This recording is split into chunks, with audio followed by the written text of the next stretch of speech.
To jama'a masu kallon mu assalamu alaikum, barkanmu da sake saduwa da ku a cikin wani sabon shiri na mu tattauna.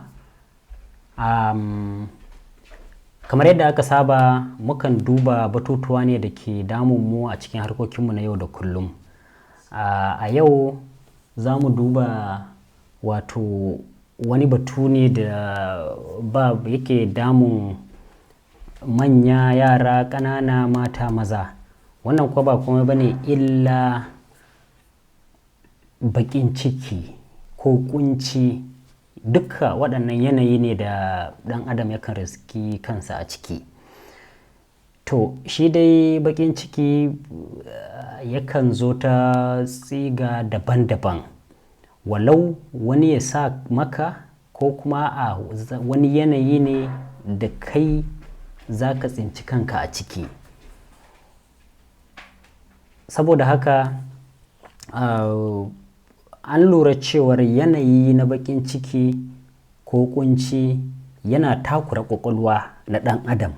Yana hana ka yin tunani mai kyau, yana hana ka cin abinci mai kyau, yana hana ka gudanar da rayuwarka ta yau da kullum kamar yadda ya kamata. Idan kana cikin baƙin ciki, hatta bacci ba ka iya yi. Bacci mai kyau ko da ka yi ba ka cikin nutsuwa da sukuni. Magana wannan ba ka iya yin sa da abokanka da koma wane ne. Saboda haka an lura cewar baƙin ciki yana ɗaya daga cikin abin da ke taƙaita rayuwar bil'adama. Muddin kana cikin baƙin ciki dole za ka kasance cikin wani yanayi na rashin jin daɗi. Shin amma waɗanne hanyoyi ya kamata mu bi domin mu kaucewa kasancewa cikin yanayi na baƙin ciki ko ƙunci domin komawa cikin farin ciki?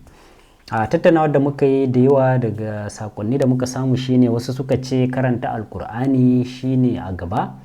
Yayin da ka shiga cikin wani hali na rashin jin daɗi, idan ka ɗauki Alkur'ani mai tsarki ka karanta za ka samu nutsuwa. Wasu suka ce akwai buƙatar mutum ya wato karanta labaran nishaɗi da ke sa nishaɗi. Wasu suka ce akwai buƙatar mutum ya saurari kaɗe-kaɗe ko waƙoƙi da zai sa shi nishaɗi. Wasu suka ce suna buƙatar su keɓe su kaɗai domin su yi nazari har su sauka. Wasu suka ce suna samun iyayensu domin su ba su shawarwari, su taya su da addu'a. Wasu suka ce muddin ka ci gaba da riƙe damuwa cikin zuciyarka baka furta ba to ba samun sukuni. Don haka har ma wasu suka ce kamar wato kasancewa da masoyansu su ne matakai na farko da za su iya fita daga cikin wani yanayi na kunci. Hakikanin gaskiya waɗannan duka shawarwari ne ko kuma batutuwa ne da za su iya yin tasiri wajen fidda mutum a cikin wani yanayi na rashin jin daɗi ko na kunci ko na baƙin ciki da yake ciki.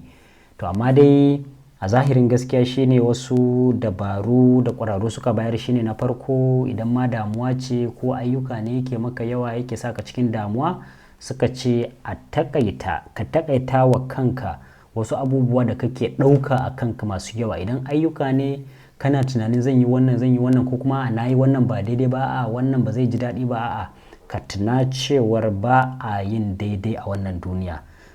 Muddin kai ɗan adam ne dole za ka yi kuskure. Don haka ka taƙaita ka yi iya abin da za ka iya daidai gwargwado. Sannan na biyu aka ce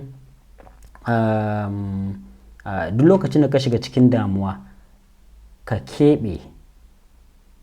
keɓewar nan ko ka yi karatun ƙur'ani idan kai musulmi ne, ko kuma idan kai mabocin karanta littattafai ne ko na nishaɗi ko na wasu abubuwa ka yi. Idan jin waƙe-waƙe za ka yi, ka yi. Idan kai gwanin ninkaya ne sai ka nemi inda rafi yake ko kogi ka je ka ɗan samu walwala, haka zai maka sauƙi. Sannan kuma wani abu da ƙwararru har yanzu suke ba da shawara na samar wa kai 'yanci na farin ciki shine ka tuna cewar duk lokacin da ka shiga cikin wata damuwa to ka tuna akwai wanda damuwarsa ta ninka naka sau 1000.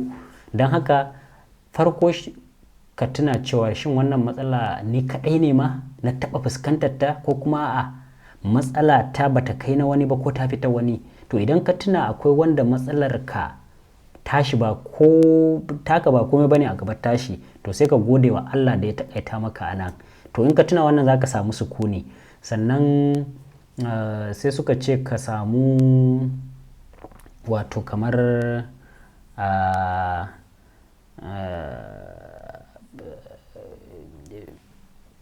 mafita na tunanin cewar wannan matsalar yanzu ne ta dame ka a yanzu kuma ka batta a yanzu. Kakka tuna cewar ko kuma ka ɗauki matsalar za ta kai ka har wasu shekaru masu yawa.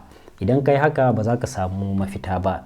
Ma'ana ka takaita matsalar, idan abu ya dame ka daidai wannan lokaci ta dame ka kawai ka yasar ka koma rayuwarka ta farin ciki. To ina ga idan akwai wasu shawarwari muna bukata sai ku ajiye mana a nan ƙasa. Masha Allah mun gode sosai, sai wani lokaci na gaba.